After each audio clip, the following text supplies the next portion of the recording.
30강입니다. 5절 말씀으로 요한복음 12장 1절입니다.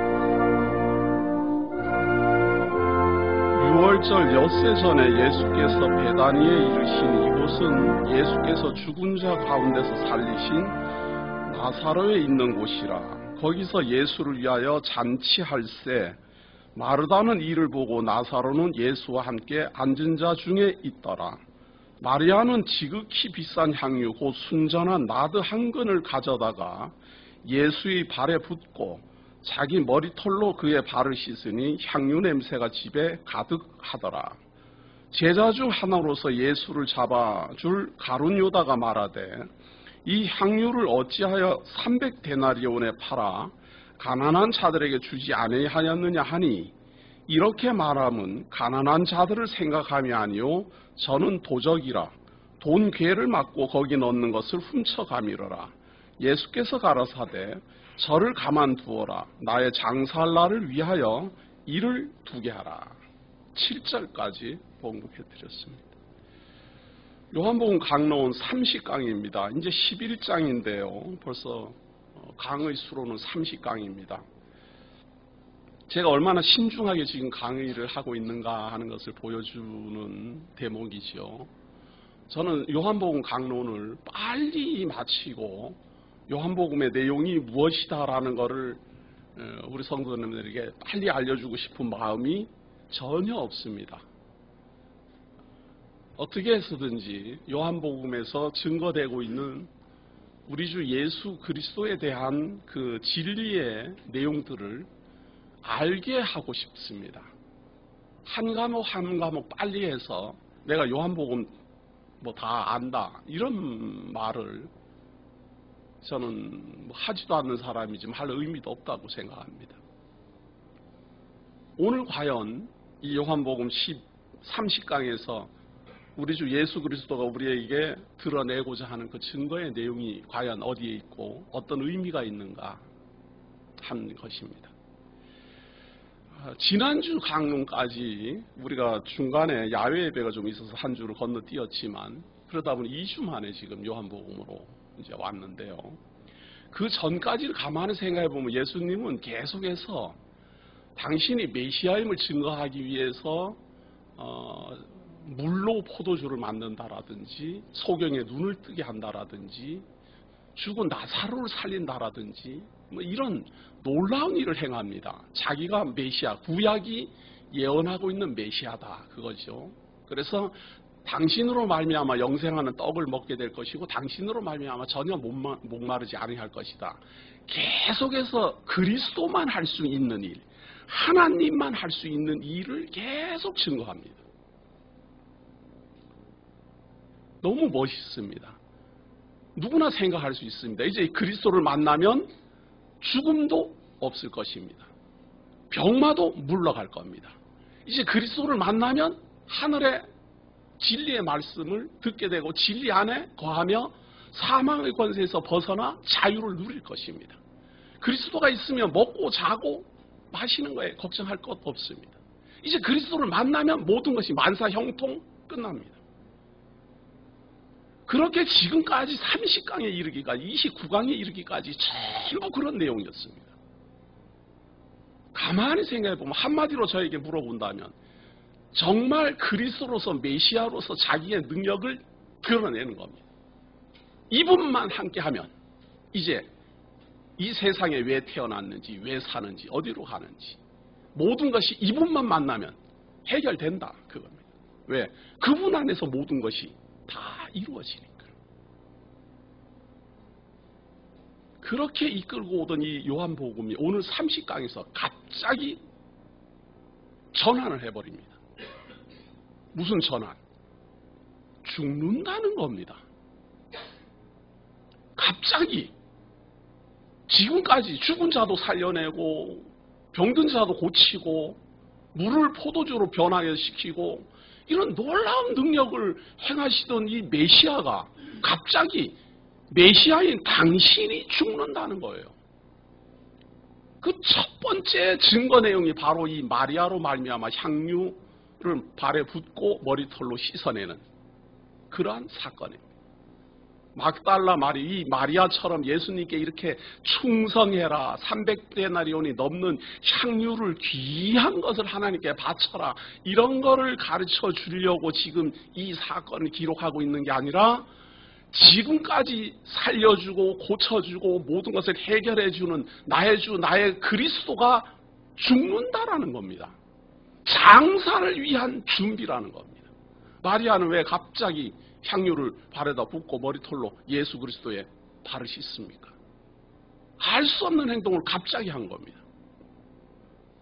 사실은 우리나라에는 이런 풍습이 없지만 이 이스라엘 나라는 손님을 접대하는 데 있어서 가장 극진한 접대가 발을 씻는 겁니다. 우리나라는 손님을 극진하게 접대하는 방법은 상다리가 부러지도록 먹이는 거지요. 우리나라는 그렇습니다. 손님이 오면은 아주 잔치를 해서 잘 먹이는 겁니다. 왜냐하면은 늘 배고픈 국민이니까. 늘 배고프고 보릿고개 넘어가고 오늘 몇 끼 먹었냐 오죽하면 인사가 아침에 일어나서 인사가 식사했습니까? 아니 뭔 식사는 지금 우리가 들은 황당한 이야기지만 우리가 그만큼 식사했습니까 하는 말은 며칠째 건너뛰고 있습니까를 묻는 안부예요. 우리는 옛날 어른들, 요즘 젊은 사람들은 그런 인사 잘 안 하지요. 그렇지만 어른들은 식사했습니까? 이거 아침에 물어요. 좀 황당한 인사입니다. 지금 우리 시대는, 그러나 우리 어른들의 시대는 당연한 인사였습니다. 왜? 건너뛰고 밤새 배가 고파서 골골 맨 사람들이 한두 명이 아니니까. 그래서 손님 접대를 가장 잘하는 방법은 가장 좋은 음식, 그리고 풍부한 음식으로 배불리 먹이는 겁니다. 그래갖고 옛날에는 말이에요. 배 나온 사람은 거의 10명 중에 1명 있을까 말까 했어요. 그래 동네 배가 탁 나가고 걸어가면 누구나 사장님이라 불렀어요. 요즘은 아무나 사장님이라 부르지만 옛날에만 해도, 옛날도 아니에요. 제가 어릴 때만 해도 배가 이렇게 나오고 지금 제 얼굴처럼 이렇게 둥그렇게 생긴 사람 지나가면 사장님이라고 그러고, 다른 분들은 대부분 열에 한 명이 아니라 100명에 한두 명 있을까 말까 해요. 그리고 다른 분들은 전부 광대뼈가 툭 튀어나오고 여기가 볼이 쏙 들어가고 말라갖고 말이에요. 예? 다이어트 하느라고 요즘은 전부 다 살 빼느라고 난리지만 옛날에는 전부 배가죽이 등짝에 다 붙어 있었어요. 요즘은 이렇게 빨래판 복근이 어쩌고저쩌고 난리지만 전부 다 벗겨보면 갈비뼈가 다 빨래판이었어요. 다. 진짜 그랬어요. 진짜로. 제가 어릴 때 그랬다니까요. 요즘은 배 나온 사람은 가난한 사람입니다. 얼굴 둥그렇고 저처럼 생긴 사람이 가난한 사람이에요. 부자들은 절대 살 안 쪄요. 먹는 것도 고급으로 비싼 거, 좋은 거, 이런 거 딱 먹고 먹자마자 그때부터 살 빼느라고 죽을똥살똥 뛰기 때문에 살 절대 안 쪄요. 가난한 사람들은 이때 안 먹으면 언제 먹냐 해갖고 폭식을 길게 해버리니까, 그리고 폭식하고 나면 졸리니까 푹 자잖아요. 그러니까 아침에 일어나면 얼굴이 왜 이래 됐네. 바뀌었어요. 이런 풍습이라는 것은 그 나라의 습관, 그 나라의 환경, 거기에 굉장한 영향을 미칩니다.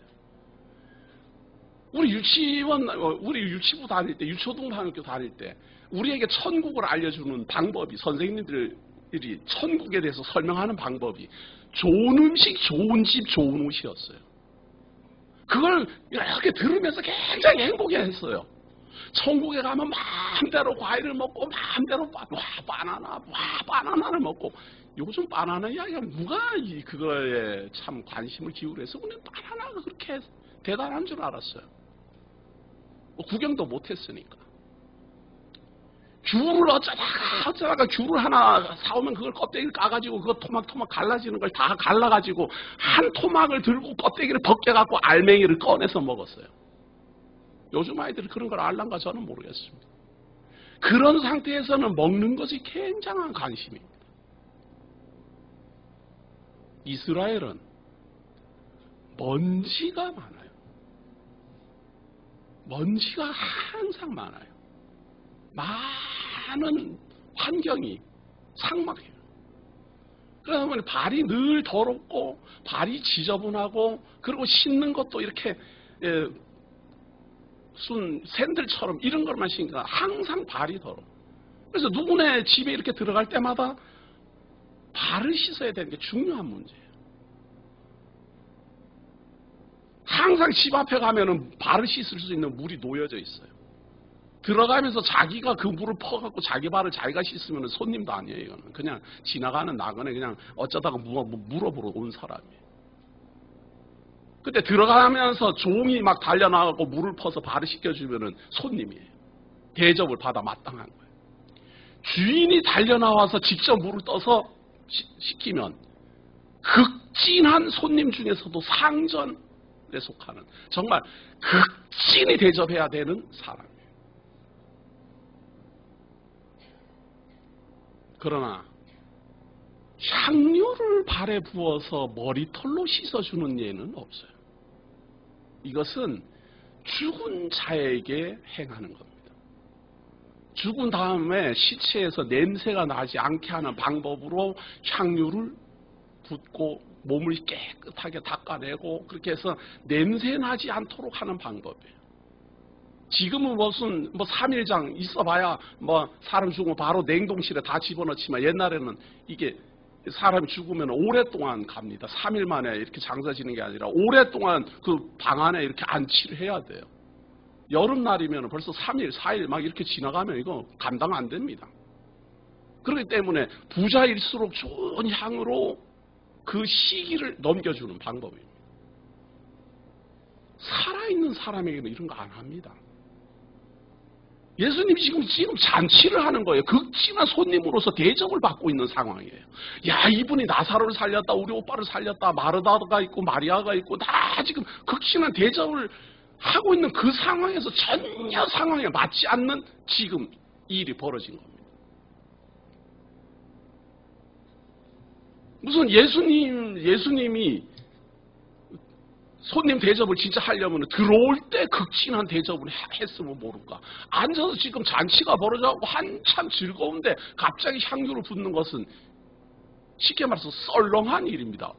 뚱딴지 같은 일이 지금 벌어진 겁니다. 그러나 사람들 머릿속에는 깊이 기억될 겁니다. 왜 마리아는 향유를 부어 저렇게 예수님의 발을 씻었을까? 예수님은 정확하게 답변합니다. 장사를 위한 일이다. 내가 죽기 때문에 죽음을 위한 준비다. 여기가 요한복음의 터닝 포인트예요. 지금부터 죽음에 대한, 떠나심에 대한, 하나님께로 가심에 대한 지금 이 12장부터 계속해서 나옵니다. 구약을 연구하는 많은 신학자들은 말이에요. 항상 힘이 든 게 뭐였는가 하면 구약의 전체 내용은 메시아가 온다, 메시아가 온다, 메시아가 온다 그거예요. 하나님의 크고 두려운 날이 이르기 전에 메시아가 온다, 그분을 만나면 너희들이 산다 그거예요. 마지막까지 그겁니다. 그래서 은연중에 머릿속에 메시아가 오면 만사 형통 모든 일이 끝난다 이렇게 봤어요. 사망에서도 벗어나며 천국이 도래하며 모든 아픔에서도 벗어나는 예수 그리스도의 나라, 하나님의 나라가 이루어질 것이라고 믿었어요. 진실되게 메시아를 기다리는 사람들, 구약에 의존해서 메시아가 오실 것을, 다윗의 자손이 오실 것을 기다리는 모든 사람은 전부 그렇게 생각했어요. 그런데 성경을 깊이 연구하는 사람들은 고민이 생겼어요. 왜냐하면 메시아가 오신다라는 말이 많이 있지만 그 중에, 그 내용 중에 깜짝 놀랄 일이 숨어 있는 거예요. 처녀가 잉태하여 아이를 낳으리니 그 이름을 임마누엘이라 하리라. 이런 것은 메시아가 온다라는 거예요. 이제 예루살렘으로 말미암아 죄사함의 하나님의 이 복음이 전파될 것이다. 그의 이름이 땅끝까지 전파될 것이다. 이거 전부 다 메시아가 와서 완전히 확장될 것에 대한 아주 기쁨의 소식들이에요. 그런데 그 속에 정말 슬쩍 지나가면서 그 메시아가 죽는다는 내용이 들어있는 거예요. 거의 80% 이상이 메시아가 온다. 메시아가 오면 너희들은 구원에 이를 것이다. 메시아가 오면 모든 것이 해결될 것이다. 메시아가 오면 너희들은 하나님을 만나게 될 것이다. 메시아가 오면 너희들은 하나님께로 인도함을 받을 것이다. 메시아가 오면 죄사함을 받을 것이다. 메시아가 오면 영원히 살 것이다. 계속 하는데 그 메시아가 죽음에 이를 것이다. 그것도 너희를 위하여. 그렇게 기록하고 있는 거예요. 아니 메시아가 와갖고 우리를 위하여 메시아가 오셨으면 우리를 살려주고 우리를 구원에 이르게 하고 우리로 말미암아 하나님 나라를 인도하면 되는데 왜 우리를 위하여 그분은 죽어야 되나? 왜 죽음에 이르러야 된다라는 예언이 구약에 있을까? 구약을 깊이 하는 진실된 성도들은 그것이 너무 힘들었습니다. 이해하기 힘들었습니다. 지금 우리가 신약을 보면서도 많은 사람들이 신약을 연구하면서도 많은 부분에서 사람들이 의문을 가지고 의심을 하고 이렇게 생각하고 저렇게 생각하고 하듯이 구약을 연구하는 사람들 중에서도 많이 그렇게 했어요. 물론 지금은 아무도 고민도 안 합니다. 왜냐하면 모르니까. 구약에 그런 내용이 뭐 있는지 없는지도 모르기 때문에 아예 관심도 없어요. 그래서 고민도 안 해요. 그러나 신약이 없고 구약만 가지고 메시아 올 것을 기다리는 사람들은 이것이 굉장히 중요한 문제였습니다. 그런데 예수님은 그 구약에 숨어있는 메시아가 죽을 것이다라는 그 예언에 대한 응답으로 마리아를 사용하여 장사를 준비한다. 내가 죽을 것을 준비한다. 나의 죽음을 지금 선언하고 있다. 그런 말을 하고 있는 거예요. 이사야서 53장 6절을 봅니다. 이사야서 53장 6절을 봅니다.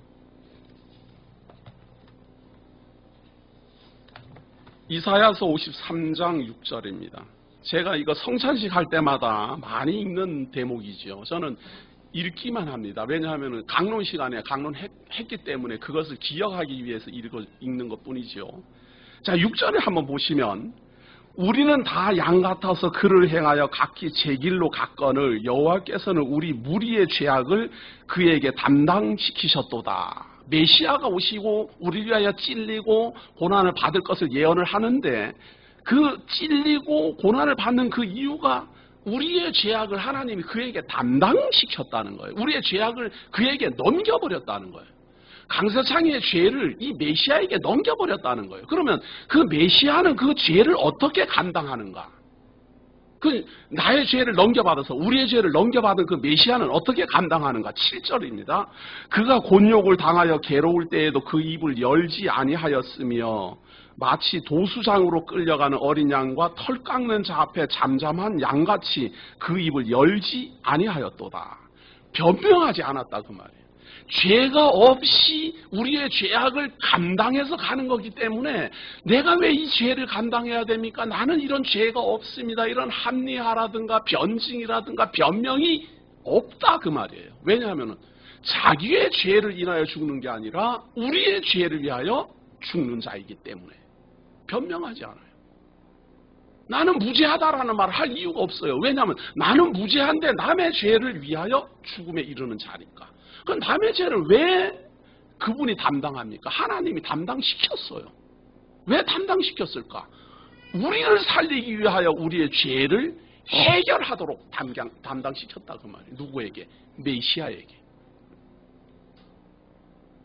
그래서 그 죄를 담당한 메시아는 그 죄를 담당하고 변명 한마디 없이 끌려가는데 8절 그가 곤욕과 신문을 당하고 끌려갔으니 그 세대 중에 누가 생각하기를 그가 산자의 땅에서 끊어지면 마땅히 형벌받을 내 백성의 허물을 인함이라 하였으리요. 사람들이 몰라요. 나 때문에 죽는다. 내 죄를 감당하게 죽는다. 그런 거를 그때 당시는 몰랐다 그 말이에요. 메시아가 죽을 때는 왜 죽는지를 몰랐어요. 왜 죽는지를. 자기네들 때문에 죽었는데 하나님이 우리의 죄를 그에게 담당시키기 때문에 죽는데 그것을 성도들은 알지 못했다. 9절입니다. 그는 강포를 행치 아니하였고 그 입에 괴사가 없었으나 그 무덤이 악인과 함께 되었으며 그 묘실이 부자와 함께 되었도다. 죽음에 이르러서 장사되었는데 그 장사된 그것이 사실은 사형을 당해서 죽고 이거 강포한 자하고 함께 죽었어요. 강도들하고 함께 죽었는데 무덤에 장사된다라는 거예요. 아무렇지도 않게 읽으면 아무렇지도 않은 내용이지만 이게 무슨 말인가 하면 강도들하고 죽으면 무덤에 장사되지 않습니다. 부자의 묘실에 들어가지 않아요. 부유한 사람, 부자의 묘실은 부유한 사람들이 장사되는 곳입니다. 그런데 나쁜 짓 하다가 죽은 사람을 누가 그런 데다 장사를 해요? 지금은 그래도 뭐 그냥 무덤이라도 만들지만 예전 같으면 그냥 버려서 짐승밥 다 만들었어요. 근데 예언이 되었기를 강도들하고 강포한 자들하고 함께 죽음을 당하는데 장사는 부자의 묘실에 장사된다는 거예요. 누가? 메시아가 그렇다는 거예요. 어떤 메시아? 우리의 죄를 담당하는 메시아.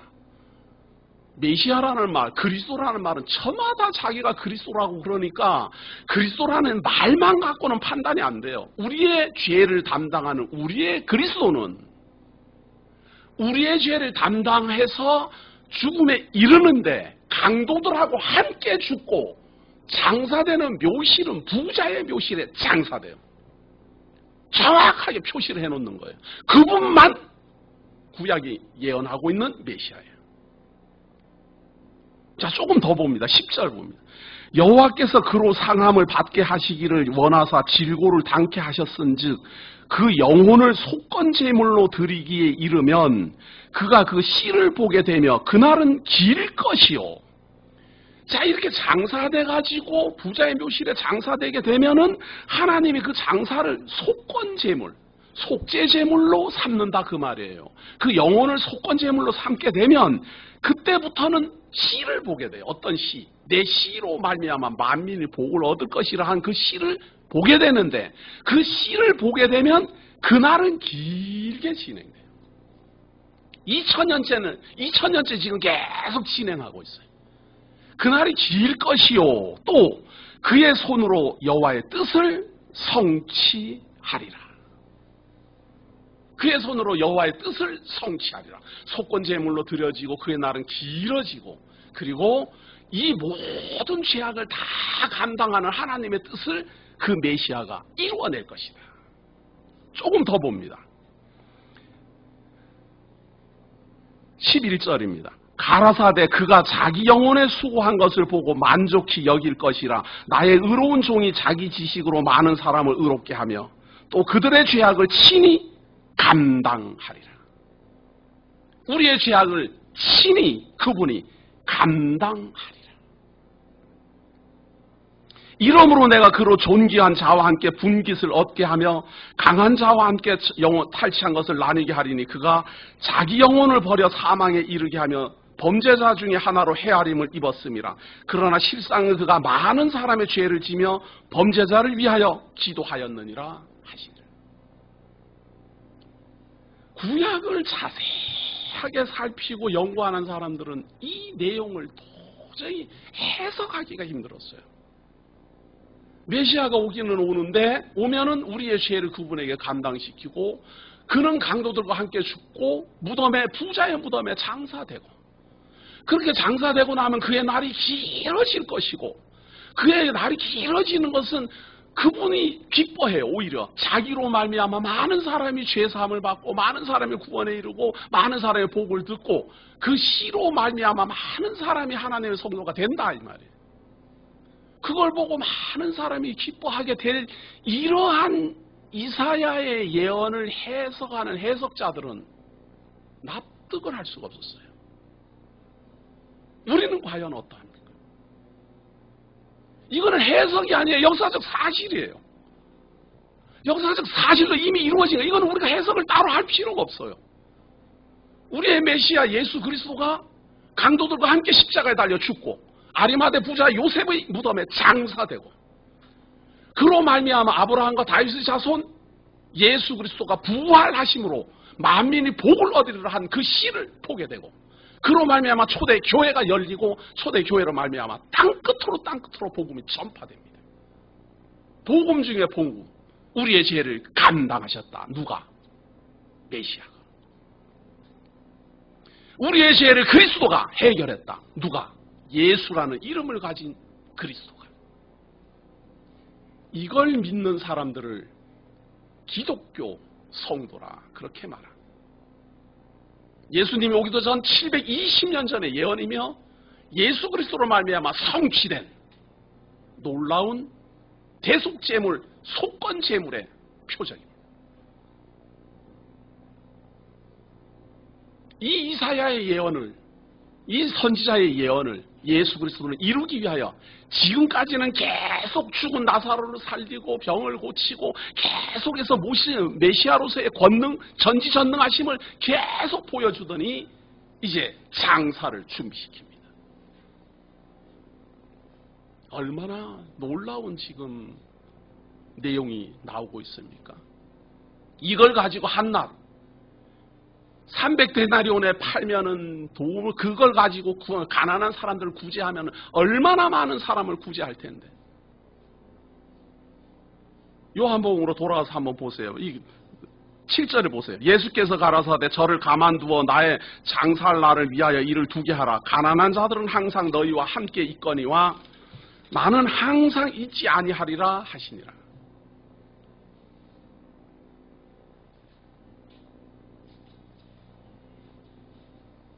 향유가 300데나리온이나 되는 거액을 주고 사야 되는 그런 고급 향유를 가지고 예수 그리스도의 장사 사건을 준비해요. 가룟 유다는 너무너무 아까워요. 그 돈이 들어오면 그 돈을 가지고 팔아가지고 가난한 사람들한테 나눠주면 얼마나 많은 사람이 혜택을 입는데.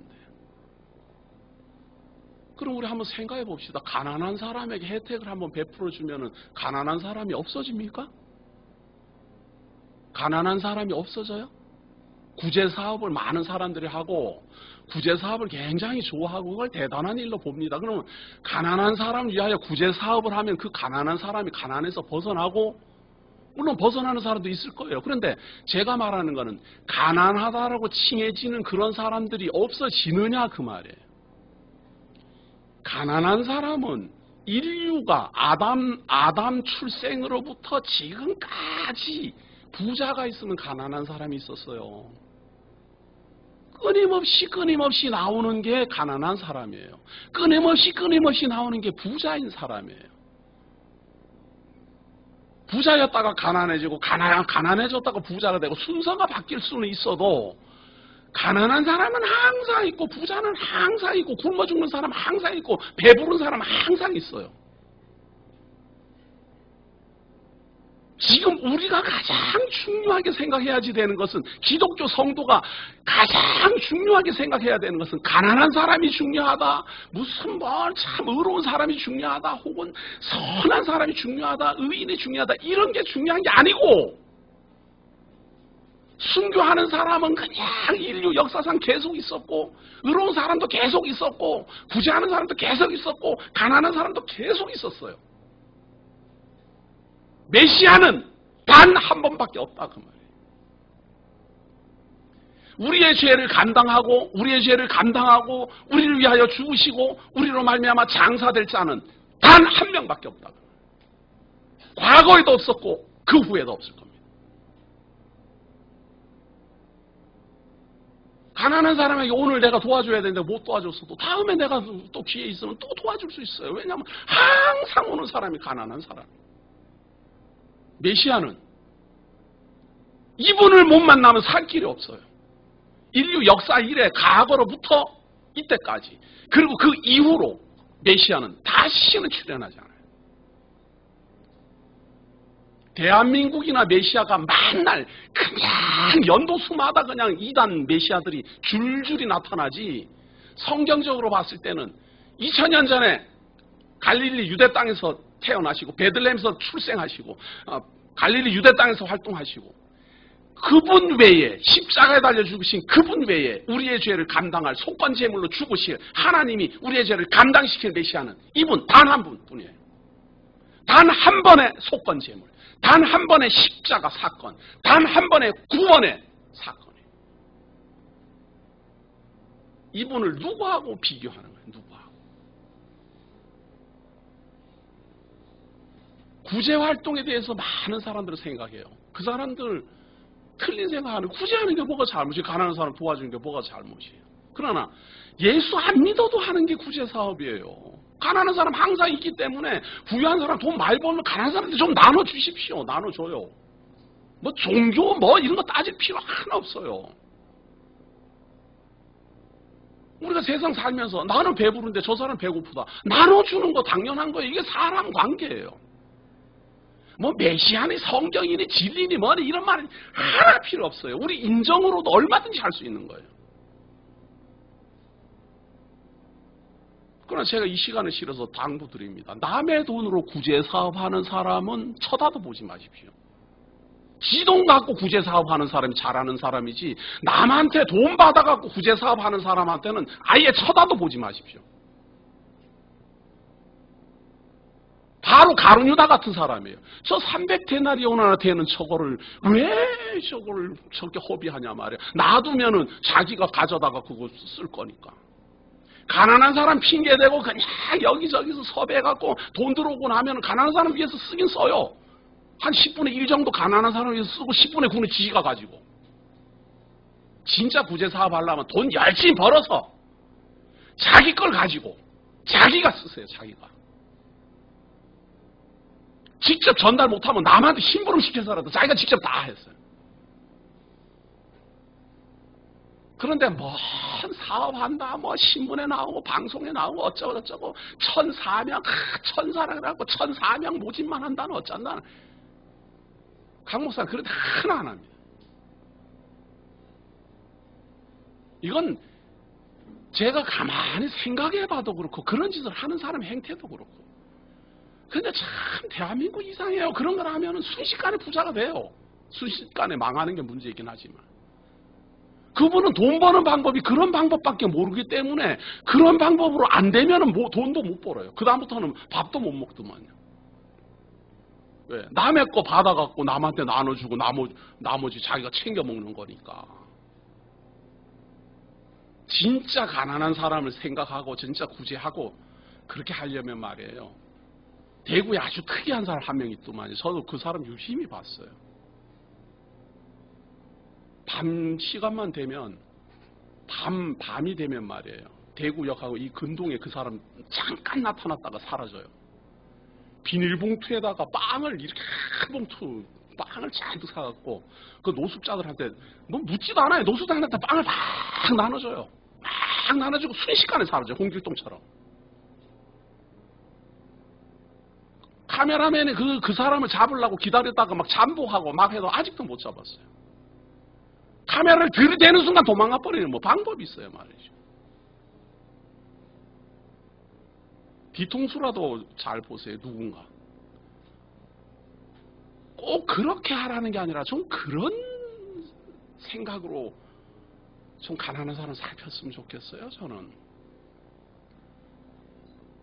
근데 방송으로 막 나오고 이렇게 하는 것은요. 그렇게 해야만 후원이 많거든요. 아무도 모르고 있다가 뭐 TV라도 한번 타고 나면 막 그날부터 전화통 불나니까. 그래서 참 다 머리 써가지고 어떻게 해서 방송 한번 타려고 그러고 뭐 야단 법석들이에요. 그러나 그거 해가지고 물론 진실되게 가난한데 다 사용하는 사람도 있겠지만 등치는 사람이 더 많으니까 문제다 그 말이에요.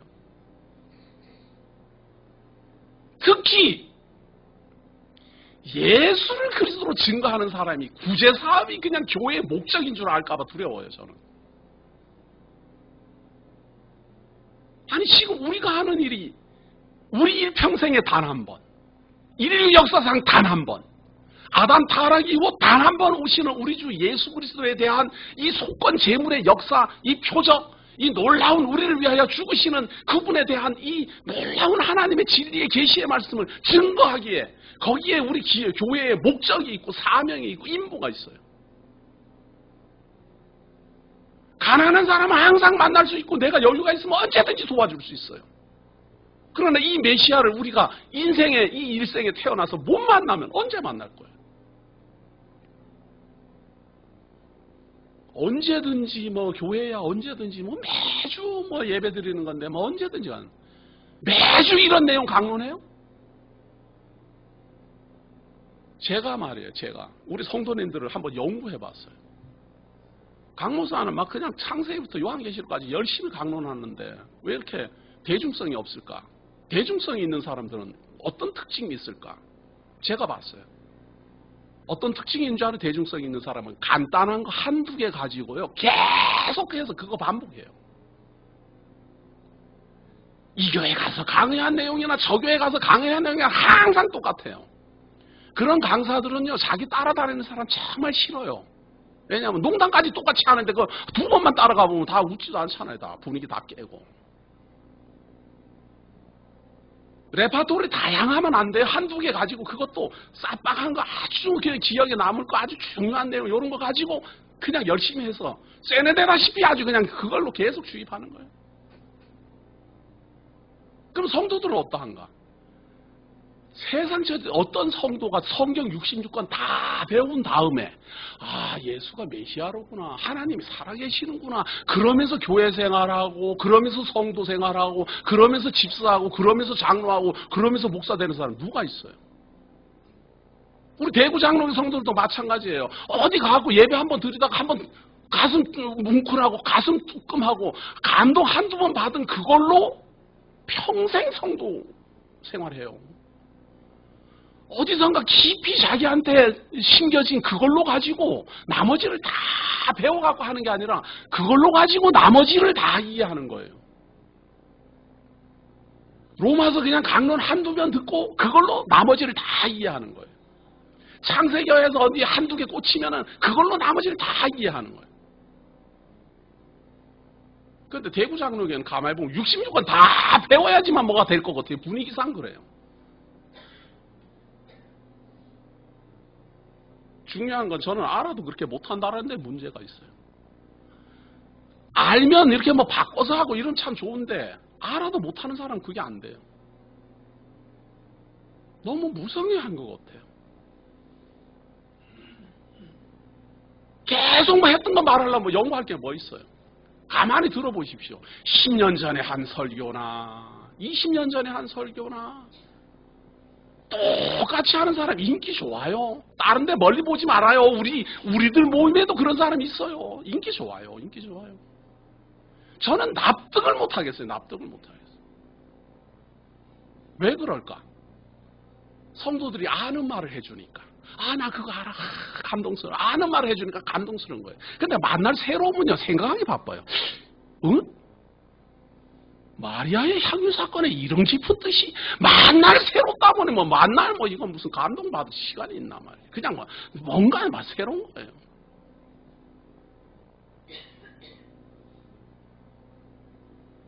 어떡하겠습니까? 저 같은 사람 만난 우리 대구 장로교 성도님들이 안 됐지. 어떤 분이 저한테 솔직하게 고백하더만요. 다른 사람들 설교를 가만히 들으면요, 다 아는 말이랍니다. 강 목사 이야기를 들으면, 설교를 들으면, 내가 뭘 배웠나? 그런 생각이 든대요. 기분이 확 상한대요. 내가 20년째 지금 성경 공부를 했는데 내가 뭘 배웠나? 이러니 부흥되겠어요.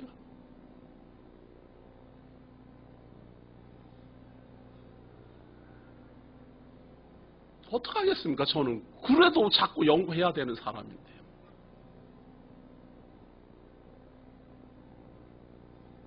우리 주 예수 그리스도로 말미암아 주어지는 이 놀라운 향유 사건은 우리 주 예수 그리스도가 우리 인류 그리고 하나님의 택한 백성 그리고 나 그리고 우리 죄를 감당시키시는 단 한 번의 사건이에요. 가난한 사람은 항상 있고 부자는 항상 있어요. 우리가 만나야 될 메시아 나의 죄를 감당하시고 예수 그리스도로 말미암아 나의 죄를 친히 감당케 하시는 하나님의 놀라운 역사는 단 한 번의 역사예요. 이걸 보고 거기에 감동하고 이걸 보고 거기에 확신을 얻은 사람이 예수를 그리스도라 고백하고 예수를 그리스도로 고백한 사람이 평생을 두고 나의 죄를 감당하신 우리 주 예수 그리스도를 찬양하고 그분의 역사와 그분의 표적과 그분이 다시 오실 날을 기다리는 성도의 삶을 시작한다. 우리 성도님들이 오늘도 예배드리고 오늘도 찬송하고 오늘도 하나님의 말씀 듣습니다.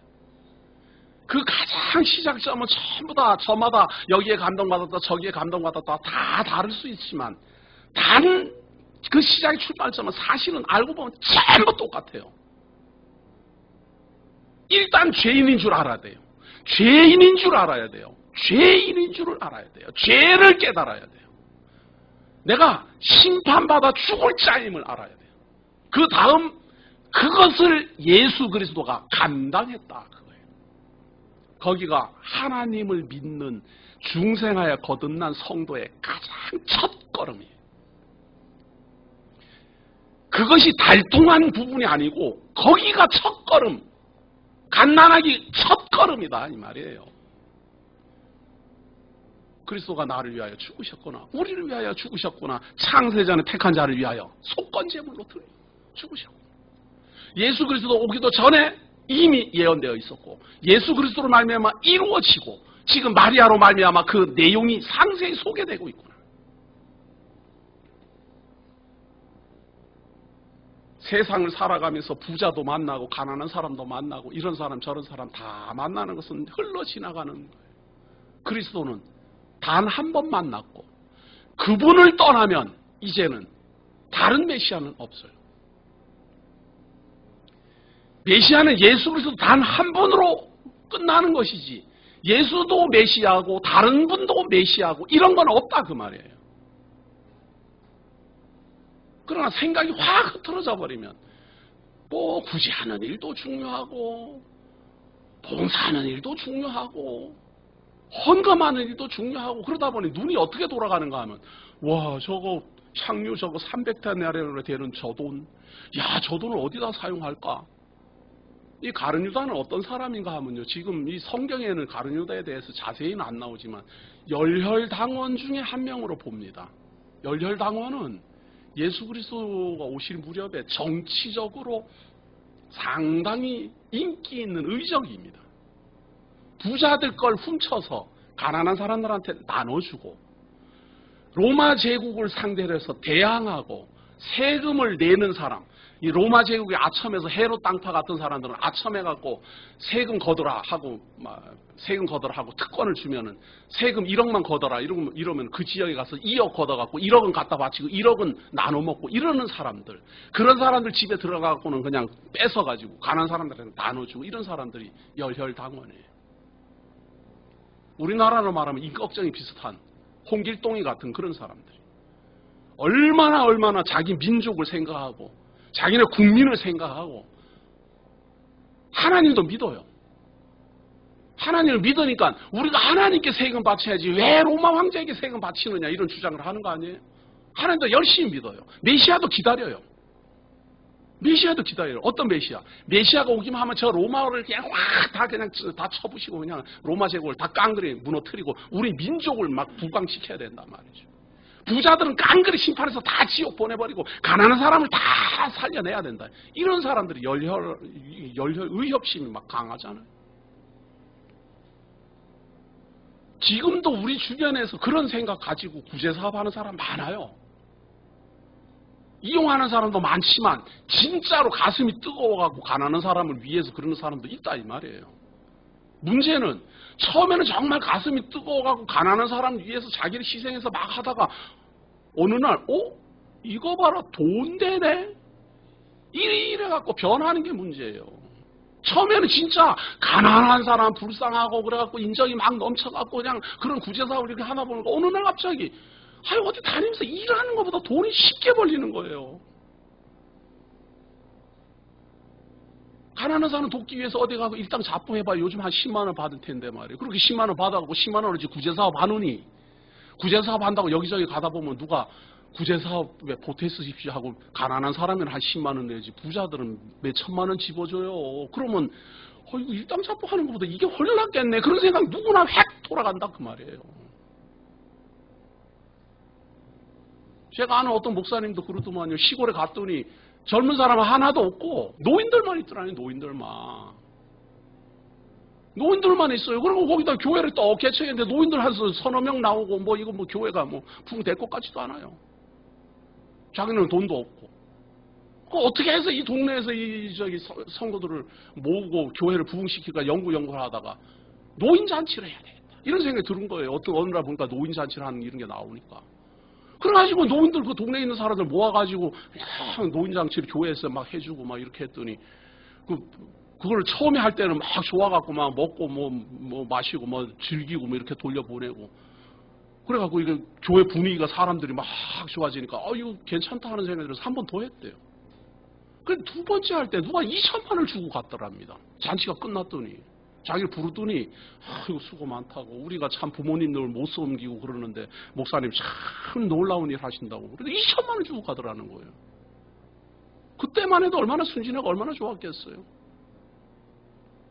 어디서부터 이 사람의 생각이 휙 바뀌는가 하면 그 노인들 중에 말이에요. 다 돌아가실 것 아니에요. 돌아가시니까 돌아가시는 할머니가 한 분이 돌아가시면서 자식한테도 안 물려주고 그 큰 산 야산이에요. 그거를 목사님한테 준 거 아니에요.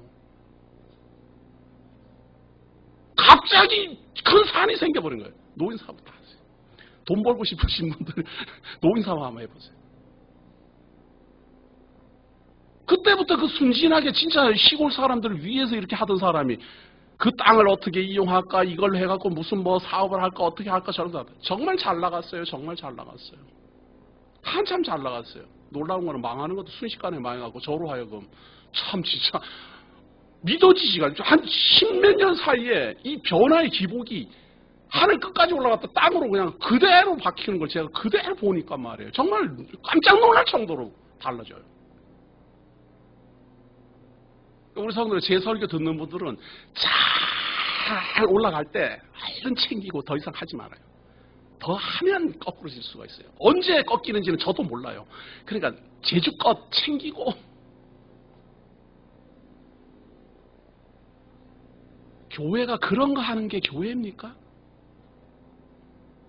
교회 안 다녀도 할 수 있어요.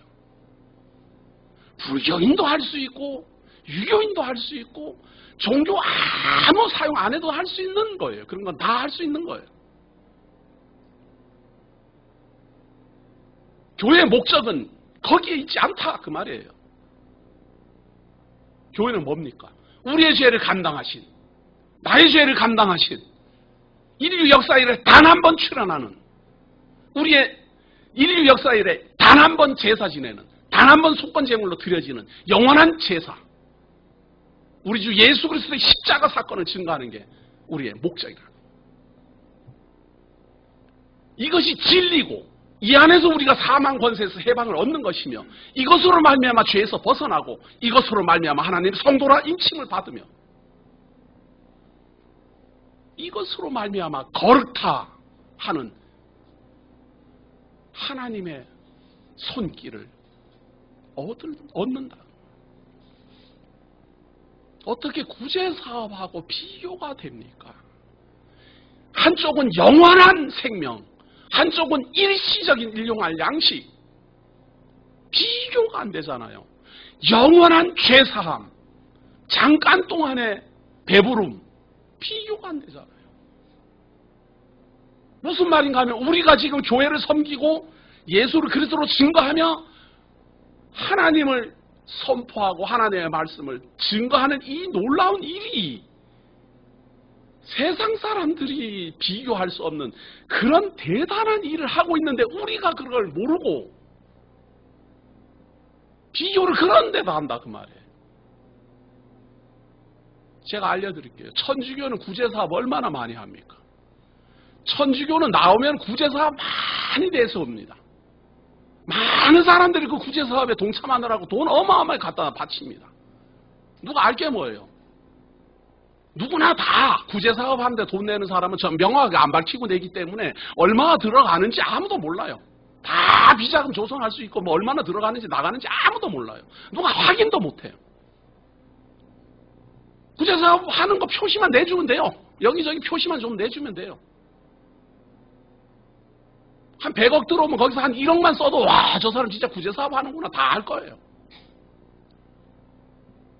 그러나 그리스도를 위하여 그리스도를 이용하여 사는 사람은 전혀 다릅니다. 예수 그리스도를 위하고 섬기는 사람은 나의 죄를 위하여 죽으신 나로 말미암아 죽으신 그분을 다시는 떠날 수 없어요.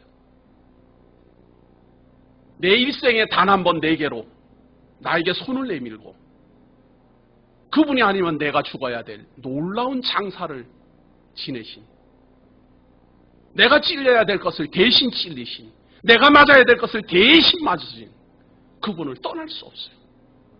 그래서 평생토록 그분을 향하여 찬송하고 기도하고 예배합니다. 구제하는 사람은 내가 형편이 좋아지면 얼마든지 도울 수 있고, 돕지 말라는 말 절대 아니에요. 그거는 안 믿어도 할 수 있는 거예요. 좀 부자면 많은 사람 도와주시고 가난한 사람 다 돌아보세요. 그래서 믿고 안 믿고 하고 아무 상관없이 할 수 있는 그 일은 알아서 하셔요. 하나님 주신 은사대로 배불리 먹고 놀러만 다니지 말고, 그거는 예수님 몰라도 돼요. 그러나 우리를 위하여 속건제물로 죽으신 예수 그리스도의 놀라우신 은혜는 그분을 알아야 돼요. 그분을 배워야 돼요. 그 진리의 말씀이 들려야 돼요.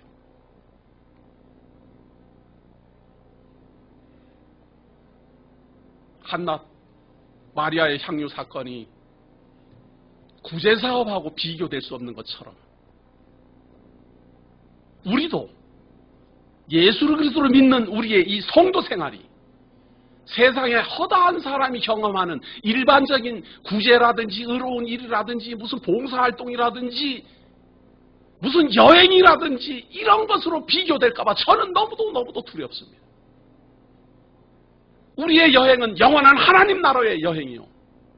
우리가 듣는 말은 사람들이 살고 있는 이 도덕 윤리 생활이 아닌 하나님 나라의 영원한 생명의 말씀이고, 우리가 믿는 것은 우리는 있다가 사라질 존재이지만 영원히 존재하실 하나님을 믿는 것이고, 우리의 죄를 감당하신 그분의 능력은 나는 비록 잠깐 왔다가 사라져가지만 그분의 영원하신 보혈의 공로는 영원히 존재하며 나를 마침내 하나님 나라로 인도하실 것입니다. 그분은 비록 나를 위하여 속건 제물을 짊어지고 죽었으나 하나님이 그분을 내버려 두지 아니하시고 무덤을 열고 그분을 부활시켜 하나님 우편에 앉아 계시게 하시고 그분을 다시 보내실 것입니다. 그분을 기다리는 모든 예수를 그리스도로 믿는 성도들, 오늘 이 귀한 예수 그리스도의 장서 사건이 신비에 새겨지기를 예수의 이름으로 기원합니다. 기도하겠습니다. 하나님께서 우리를 사랑하시고 지금까지 인도하여 주셨습니다.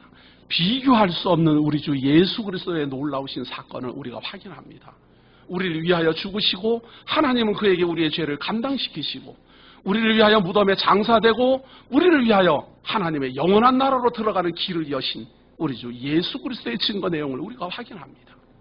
비교할 수 없는 놀라우신 역사, 비교할 수 없는 우리 주 예수 그리스도의 놀라우신 사업, 우리 주 예수 그리스도의 은총 보혈의 공로 잊어버리지 않도록 인도하시고 지켜주시옵소서. 우리가 미련하여 세상살이와 하나님의 뜻을 구분하지 못할 때가 너무도 많습니다. 언제든지 만날 수 있고 언제든지 헤어질 수 있으며 언제든지 변할 수 있는 세상 일과 변함없는 하나님의 사랑을 구분하지 못할 때가 너무도 많습니다.